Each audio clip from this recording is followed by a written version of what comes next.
PFC 功率因素结果暴露了这款电源真正的设计取向。这种表现毫无疑问，它是为了国外的110伏的欧美市场定制优化的，确实让人有点浮想联翩啊。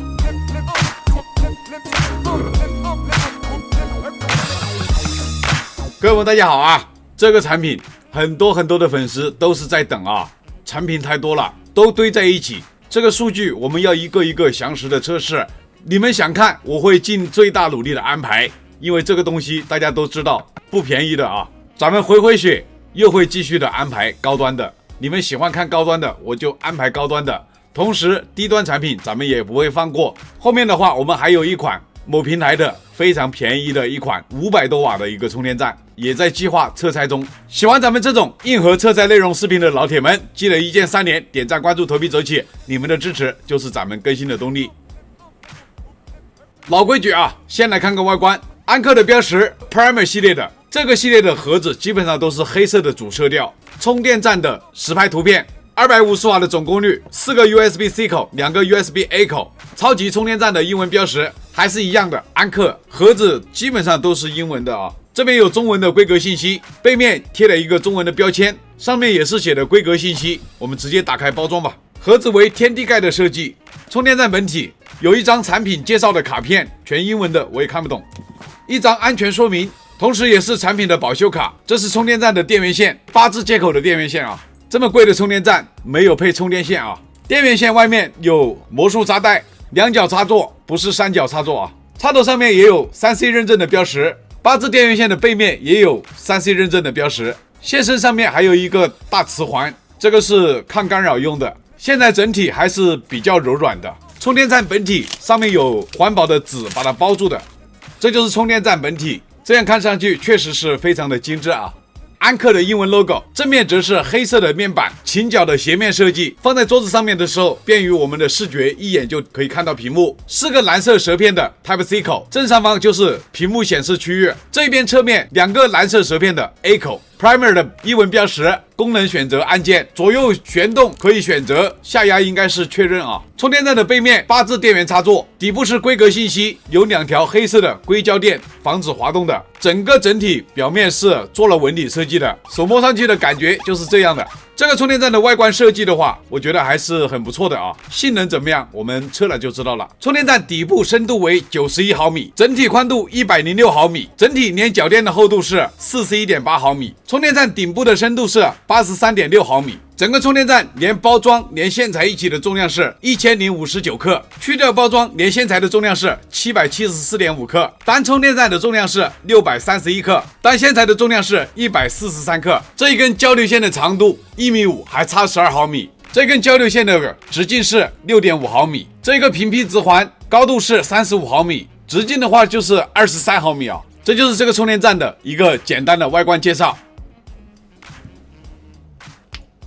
这个就是开机的主界面，我已经把亮度调到最高了，用这个旋钮可以切换，直接向上转到底就可以看到设置。我们点进去，这菜单全部都是英文的，没有中文的。第一个就是亮度，第二个是屏幕显示持续时间，我已经选择了常亮。这个是充电模式，点进去的话就是 AI 模式、端口优先模式、双笔记本模式和低电流模式。这个是旋钮光标方向调节，有向前和向后，这个根据个人的喜好来调吧。这个是 WiFi 连接，手机上的 APP 可以进行控制。这一个选项是屏幕保护程序，连接 WiFi 以后可以下载各种各样的屏保图片。然后主界面我们点按键进去，这里有充电口标识、瓦数标识、电压标识和电流标识。这一个 Off 和 On 是进行充电口的开关设置的，每个充电口的界面基本上都是一样的啊。2个 A 口是共用的一个显示界面，当然这个充电器的 APP 功能的话，还需要各位朋友们大家自己亲自去体验。我们这里以测试数据为主，所以说对 APP 的功能咱们不去深究。咱们来看一下这个充电站的规格信息，型号为 A2345，输入规格是120至240伏的全球电压，单口输出规格 C1 口最大功率140瓦 ，C2、C3、C4 口最大功率是100瓦 ，A1、A2 口最大功率是22.5瓦。下面是多口使用的时候最大功率的一个规格，2口使用的时候是240瓦，3口、4口、5口、6口多口使用的时候最大功率是250瓦啊。这下面则是认证信息：室内使用双路绝缘 3C 认证，请勿扔向垃圾桶，非热带地区使用，海拔小于2000米以下使用，循环10年。3C 认证信息咱们放在屏幕上，有需要的可以截图。这个充电站充电口的协议支持的怎么样？我们马上来进行测试 Type-C 1口的协议的情况。第一个就是融合快充33瓦，高通 QC 3.0 5伏、9伏、12伏、3.6至12伏，华为 FCP 的18瓦功率，华为 SCP 的23瓦功率，三星 AFC 的24瓦功率， PD 3.1 140瓦，点进去固定档位5个，最高是28伏5安140瓦，这个没有12伏的 PD 档位啊，大家注意一点。PBS 协议5至11伏5安 ，AVS 15至28伏的140瓦。DCP Apple 2.4 两个基础功率，这是 Type-C 2、3、4口充电协议支持的情况，3个充电口都是一模一样的啊。融合快充33瓦，这些安卓的协议跟 C1 口也是一样的 ，PD 3.0 变成了100瓦，点进去3个充电口还是没有12伏的36瓦 PD 协议。PBS 协议是5至11伏的5安，3个充电口的最高功率都是100瓦，包括2个基础协议也是一样的。这是充电站2个 USB-A 口协议支持的情况，融合快充在这里变成了22瓦的，然后下面的安卓协议跟前面5个充电口都是一样的啊。DCP Apple 2.4 两个基础协议。测试完它的协议，我们现在就是来验证它的快充兼容性啊。首先是米家的设备，这个充电站的模式的话，我是默认为 AI 模式的。Type-C 1口启动了 PBS 快充，真实功率可以跑到25瓦左右。Type-C 2口也是启动的 PBS 快充，真实功率也是在25瓦左右，而且充电站的功率跟我们这个仪表的功率显示还是差不多的，准确度的话还行吧。后面 C3、C4 口跟 C2 口的协议一样的，证明这个充电器它都可以启动小米的 PBS 快充啊。功率虽然不是很高，但是这个功率也算是可以的了。我们用这一部荣耀60来验证华为的兼容性。Type-C 1口启动超级快充，真实功率在20瓦左右。Type-C 2口同样启动超级快充，证明后面的3口、4口也是超级快充啊。这4个充电口全部启动了华为的超级快充，对华为公开版的22.5瓦兼容的妥妥的，但是荣耀的100瓦就没有了啊。马上用荣耀手机来验证一下 Type-C 1口超级快充，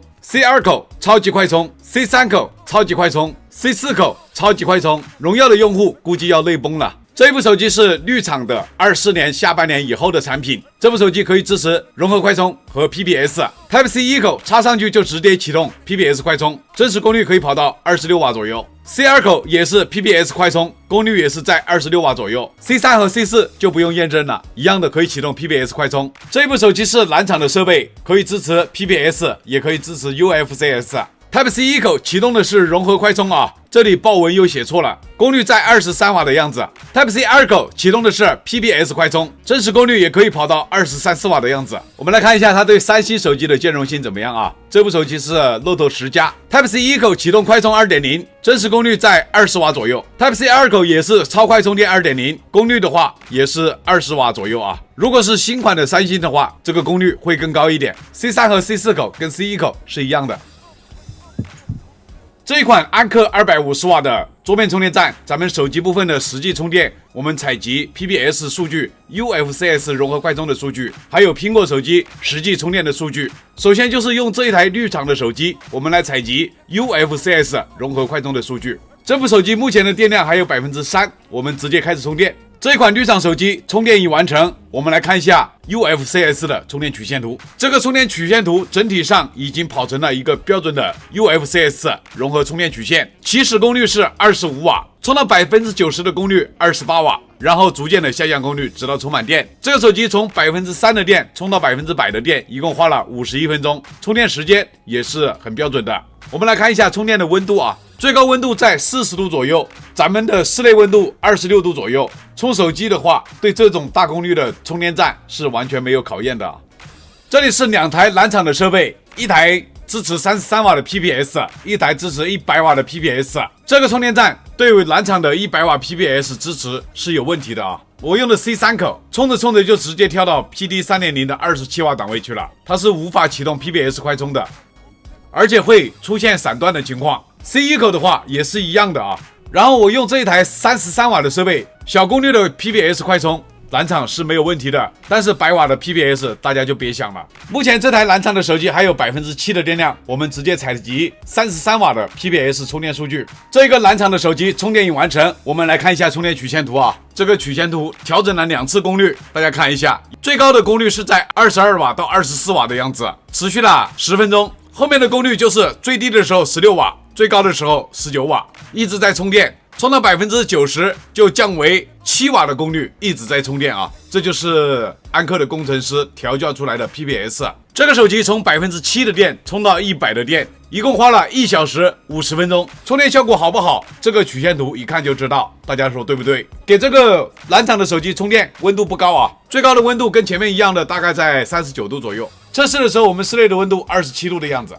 这部手机为苹果15，我们用它来采集 PD 充电的数据啊，看看这个充电站能不能画出一个标准的苹果充电曲线。目前这个手机的电量还有 4%， 我们直接充电采集数据。这个 iPhone 15已经充到87个电了，我们来看一下充电曲线图。这个曲线图就是4阶段的标准苹果充电曲线图。第一阶段20瓦的功率，持续了16分钟时间。第二阶段为15瓦的功率，持续了7分钟。第三阶段为11瓦左右的功率，持续了6分钟。后面就是6瓦的功率，持续了3分钟，就充到 80%， 然后转为5伏的基础功率进行涓流充电。这个苹果15从 4% 的电充到 80% 的电，一共花了47分钟，这个也是一个标准的充电时间啊。然后我们来看一下充电温度，充苹果手机更加没有压力了，最高温度在38摄氏度的样子。测试的时候，我们室内温度还是26度左右。这一款安克 Primer 250瓦的桌面级充电站，它的性能究竟怎么样？我们现在就要对它进行拉载测试。大家看到我东西已经准备好了 ，C1 口140瓦，我们稍微隔开一点 ，C4 口拉100瓦，总功率240瓦的总功率，看它能坚持多久。这个充电站240瓦，烤机测试表现会怎么样？我们拭目以待啊！大家看一下2个充电口啊，全部都关断了输出了。我们来看充电曲线图就知道了，140瓦30分钟停了。C4 口的100瓦也是在30分钟的时候准时的停了，也就是说240瓦的功率只运行了30分钟时间。这个时候温度采集线采到的温度，最高温度是 61.5 摄氏度，我们用热像仪采到它的表面温度为65摄氏度，充电口部分的温度为 74.7， 也就是75摄氏度左右，这个温度并不是很高。240瓦拉载能力30分钟时间，应付2台 MacBook Pro 完全是没有压力的啊。我们测的是硬负载，笔记本电脑它是动态负载。测试的时候，咱们室内温度25度左右。我们现在就是来看它的200瓦的输出能力 ，C1 口和 C4 口都是100瓦输出。大家来看一下这2个充电口全部都停了啊，电压都是0了。我们来看一下充电曲线图，2个100瓦的充电口都是在1个小时07分钟左右全部都关断了。负载200瓦，输出了1小时07分钟，这个200瓦的输出能力，我们来给它点个赞啊。我们来看一下温度，采集线采到的最高温度是62摄氏度，同时这个时候我用热像仪采集了一下它表面的温度啊，最高的时候是65摄氏度，充电口的温度为68.3摄氏度，这个温度表现也还是不错的。200瓦的输出能力应付2台100瓦的笔记本，也是完全没有压力的，竟然输出了1小时07分钟，很不错了啊。现在是这个安克250瓦充电站165瓦功率拉载的情况，大家看一下充电曲线图啊，2个充电曲线图都是没有停的，已经足足的运行了2小时15分钟以上了。我们来看一下这2个表还没有停，这个时候用采集线采到的温度，最高温度在 62.4 摄氏度，大概在1个半小时的时候，这个温度已经在61.2度左右了，所以说这个温度稳定了，我才开始过来拍摄这一段视频。这个时候咱们用热像仪采集了它表面的温度为 65.5 摄氏度，充电口的温度为 68.3 摄氏度，也就是说165瓦总功率输出是完全没有任何问题的，140和100更不在话下了啊。我们这一次要做的测试就是验证一下它的240瓦功率究竟是30分钟的定时器，还是由于过温保护造成的。这次240瓦我们全程用强力风扇把这个充电口一直怼着吹，我们看一下还是不是30分钟。这个充电站已经240瓦运行了1个多小时了，我们来看一下充电曲线图， C1 口140瓦1小时0几分钟， C4 口100瓦也是1小时0几分钟。温度的情况我把它贴出来给大家看一下啊。这个时候采集到它表面的温度为56.5度，充电口的温度为59.6度，证明这个充电站它不是30分钟的定时器啊，这个是内部的散热的原因造成的，30分钟直接关断输出。我们现在就是来看一下这个充电站在多口使用的时候，它会不会有断连的情况。首先就是双口功率分配 ，C1 口加 C2 口的情况。C1 口我们先启动140瓦，我们再接上 C2 口，接上的瞬间 C1 口是纹丝不动的 ，C2 口这边启动了100瓦功率，两个总功率就是240瓦。C1 加 C3 和 C1 加 C4 跟我们前面测试的情况是一样的。我们再来看一下 C1 口加 A 口的情况啊。C1 口启动140瓦，我们接上 A 口。一样的是纹丝不动的啊 ，A 口就启动了20瓦的功率，总功率就是150-160瓦。C1 口加 A2 口也是一样的啊。我们再来看一下 C2 口加 C3 口的情况。C2 口先启动100瓦，我们再接上 C3 口，接上的瞬间 C2 口也是纹丝不动的，两个一起总功率就是200瓦的功率。C2 加 C4、C3 加 C4 都是一模一样的情况，只要不超过总功率，它是不会断连的。我们再来看 C2 加 A 口的情况 ，C2 口先启动100瓦，我们接上 A 口，同样的是纹丝不动啊，不会断连。A 口这边启动20瓦的功率 ，C3 加 A 口、C4 加 A 口跟 C2 加 A 口是一模一样的情况。两个 A 口同时使用的时候，它是走的5伏的基础功率啊，证明这两个 A 口共用的一路降压模块。前面4个 C 口，每一个充电口都是独立的降压模块。我们现在要做的测试就是来看看它3口同时使用是什么样的情况。首先来测试 C1 加 C2 加 C3 的情况，先启动 C1 口的140瓦功率，我们再接上 C2 口，接上的瞬间 C1 口不会断连 ，C2 口启动100瓦功率，现在总功率是240瓦。这个时候我们接上 C3 口，接上的瞬间 C1 口没有动 ，C2 口调整功率变成55瓦。C3 口这边也是55瓦，三个一起总功率250瓦，没有问题的，没有断连。C1 口加 C3 口加 C4 口和 C1 口加 C2 口加 C4 口这两种情况跟刚刚测试的是一样的，总功率250瓦，不会有断连的情况。我们再来看3个100瓦的充电口一起使用是什么样的情况。我们先启动 C2 口的100瓦，再来接上 C3 口，接上的瞬间是没有断连的啊。C3 口这边也启动100瓦，这个时候我们再接上 C4 口。接上的瞬间 ，C2 口没有动 ，C3 口调整功率变成70瓦 ，C4 口这边也是70瓦，三个一起总功率250瓦。我们再来看大功率的 C 口加小功率的 A 口会是什么样的情况。首先 C1 口的140瓦我们已经启动，这个时候我们来接上 A 口，接上的瞬间 C1 口是纹丝不动的 ，A 口就走到12伏的20瓦的功率。我们再来接上另外一个 A 口。接上的瞬间 ，C1 口也是不动 ，A1 口的话就直接变为5伏的基础功率 ，A2 口也是5伏的基础功率。也就是说，这个充电站前面的任何一个 C 口的大功率充电口，配合2个 A 口使用，都是大功率加2个基础功率。我们再来看4个 C 口同时使用，它是怎么分配功率的啊？同样的，先启动 C1 口的140瓦，这个时候接上 C2 口，C1 口纹丝不动啊，现在是240瓦的功率了。我们来接上 C3 口。接上的瞬间 ，C1 口还是没有动啊 ，C2 和 C3 就是55加55。现在我们再接上一个充电宝 ，C1 口马上就调整功率了，变成了100瓦的功率 ，C2 口变成了45瓦 ，C3 口也是45瓦 ，C4 口就是55瓦。第4个充电口接上去，瞬间调整功率了，但是3个充电口都没有断连，也就证明这一个充电站它的多口逻辑还是可以的啊。4个充电口同时使用是100加45加45加55。总功率设定在250瓦以内。咱们这个多口功率分配测试都是在默认的 AI 模式下进行测试的，还有 APP 里面可以单独的设置功率，这个需要大家自己去摸索。这个安克 Premier 250瓦充电站，它支持110伏和220伏全球电压啊。我们这个转换效率，首先从110伏60赫兹开始。咱们的设备已经换成了更专业的日制的一个功率计，为的就是拿到比较准确的转换效率的数据和功率因素的数据。110伏60赫兹状态，经过10几分钟的测试啊。这个安克250瓦充电站屏幕亮起的时候，它的待机功耗为 1.5 瓦，当屏幕熄下去的时候，待机功耗变为 1.3 瓦。15瓦功率的时候，110伏输出 20.8 瓦，这边直流输出是 5.4 瓦，折算转换效率 74%。27瓦功率的时候，110伏输出 33.3 瓦，这边直流输出 26.6 瓦，折算转换效率 80%。这个充电站没有36瓦功率啊，现在是45瓦功率，110伏输出52.5瓦，这边直流输出44.7瓦，折算转换效率85%，60瓦功率的时候110伏输出67.1瓦，这边直流输出58.9瓦，折算转换效率88%，100瓦功率的时候110伏输出109.5瓦，这边直流输出97瓦，折算转换效率89%，140瓦功率110伏输出157.4瓦，这边直流输出137.1瓦，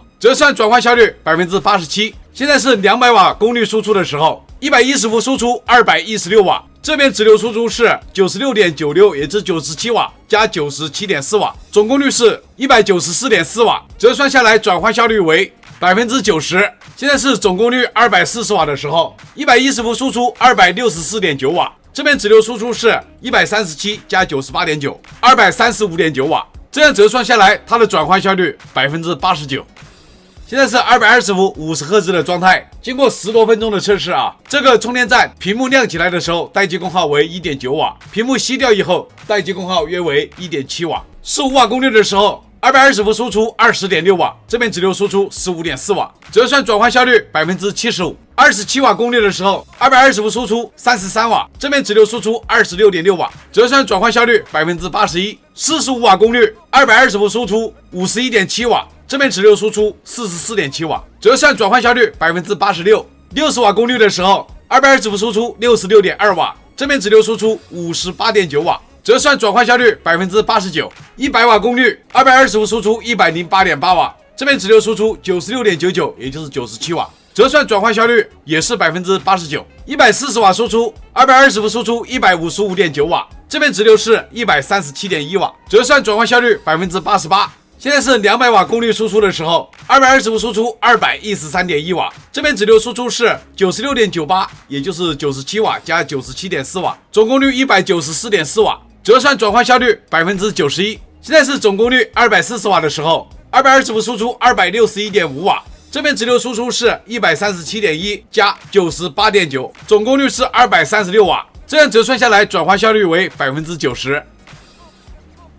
这个安克 Primer 250瓦充电站，它的文波表现会怎么样？我们马上来测试一下。每一个充电口我们都要测试一遍。首先是 Type-C 一口文波，测试的时候咱们示波器的延时分辨率统一的调到1毫秒。15瓦文波最高的时候 49.5 毫伏，平均文波 37.3 毫伏左右。27瓦文波最高的时候 62.3 毫伏，平均文波 42.3 毫伏左右。45瓦文波最高的时候 61.8 毫伏，平均文波 48.3 毫伏左右。60瓦文波最高的时候 50.3 毫伏，平均文波 44.8 毫伏左右。100瓦文波最高的时候 55.2 毫伏，平均文波 48.4 毫伏左右。140瓦文波最高的时候 78.4 毫伏，平均文波 73.9 毫伏左右。现在我们来测试 C 二口文波，15瓦文波最高的时候 41.4 毫伏，平均文波 26.9 毫伏左右。27瓦文波最高的时候 50.6 毫伏，平均文波 38.6 毫伏左右。45瓦文波最高的时候 49.9 毫伏，平均文波 38.5 毫伏左右。60瓦功率文波最高的时候 34.6 毫伏，平均文波 31.6 毫伏左右。100瓦文波最高的时候 40.6 毫伏，平均文波 34.6 毫伏左右。现在我们来测试 C 三口文波，15瓦文波最高的时候 25.5 毫伏，平均文波 22.8 毫伏左右。27瓦文波最高的时候 28.8 毫伏，平均文波 23.8 毫伏左右。45瓦文波最高的时候 34.6 毫伏，平均文波 25.2 毫伏左右。60瓦文波最高的时候 36.5 毫伏，平均文波 32.3 毫伏左右。100瓦文波最高的时候 42.9 毫伏，平均文波 35.9 毫伏左右。现在我们来测试 Type-C 四口文波，15瓦功率的时候文波最高的时候是 26.8 毫伏，平均文波 24.3 毫伏左右。27瓦文波最高的时候 34.97， 也就是35毫伏，平均文波 25.3 毫伏左右。45瓦文波最高的时候 42.1 毫伏，平均文波 29.7 毫伏左右。60瓦文波最高的时候 38.4 毫伏，平均文波 33.4 毫伏左右。100瓦文波最高的时候 41.7 毫伏，平均文波 36.7 毫伏左右。我们现在测试 USB-A 一口的文波，15瓦功率的时候文波最高的时候 22.4 毫伏，平均文波 19.9 毫伏左右。18瓦功率的时候文波最高 27.4 毫伏，平均文波 24.3 毫伏左右。这个是12伏档位的18瓦功率。温波最高的时候 28.97， 也就是29毫伏，平均温波25毫伏左右。我们现在测试 A2 口温波，15瓦功率的时候温波最高 24.9 毫伏，平均温波21.8毫伏左右。18瓦功率温波最高的时候30毫伏，平均温波26.8毫伏左右。12伏档位也是18瓦功率，温波最高的时候 30.998， 也就是31毫伏，平均温波28毫伏左右。这款安克 Primer 250瓦桌面充电站深度测试完了，它在硬件设计、功率调度、温波控制方面表现可以说是面子有，里子更有。协议兼容性方面，可惜的是依旧执着于华为的 22.5 瓦协议，结果导致荣耀100瓦 PPS 无法触发。vivo 蓝厂系同样存在100瓦 PPS 兼容缺陷，这一点说明安克的协议适配策略仍然停留在硬件层面做得漂亮，生态理解却不到位的阶段。大功率拉载测试中，它的表现值得点赞啊！240瓦可以稳定输出30分钟，200瓦功率连续运行超过1个小时，面对笔记本电脑的真实动态负载毫无压力。而240瓦中途掉电并非系统限制，而是由于内部温度触发了保护机制，实测只需要加一个风扇对着这个充电口吹一吹，240瓦的输出时间立刻翻倍，说明它确实有料。但是在温控散热方面还有优化空间，后续我们拆解看一下。多口功率分配方面，调度策略非常智能，不断联的机制有效提升了多设备并用时的体验，算是给高阶用户加分不少。还有就是整机的转换效率，2级架构的能量转换效率达到了中高水平，110伏输入下 85.3%， 220伏下略升到 86.1%。 我们讲的这个是平均的转换效率啊。重点来了， PFC 功率因素结果暴露了这款电源真正的设计取向，在110伏电压下100瓦负载时就能达到 0.95 的 PF 值，240瓦全负载甚至达到了接近1。这种表现毫无疑问，它是为了国外的110伏的欧美市场定制优化的。而在220伏输入下100瓦时 ，PF 值仅为 0.7， 满载240瓦才堪堪到 0.92。对比之下，差异明显。这款产品的 PFC 控制策略在110伏低压输入环境下表现非常优异。国内的220伏电网略显保守，确实让人有点浮想联翩啊。充电口的温波控制非常优秀，6个充电口，最高温波没有超过70毫伏，体现了安克在滤波环节的扎实功底。所以这个产品值不值得买呢？如果你是笔电、平板、手机、耳机多设备党，又对供电稳定性和长时间大功率输出有硬性需求，那么这台桌面电源确实能给你带来插一次管一桌子的极致体验。但是如果你是国产安卓手机用户为主，尤其是荣耀和蓝厂的 vivo 这些品牌的100瓦快充，那你要做好心理准备， PPS 兼容存在短板，实际体验可能会大打折扣。所以它是个好产品，但不一定适合所有的人。买不买，关键看你的设备阵容和使用场景。测是为了了解，拆是为了真相，认真测拆，客观输出。我是离火车拆，感谢各位老铁们一直以来的鼓励和支持，有你们的陪伴，才有我一直拆下去的动力。这期视频谢谢大家观看，后续拆解更精彩，请大家持续关注我。我们下期视频再见。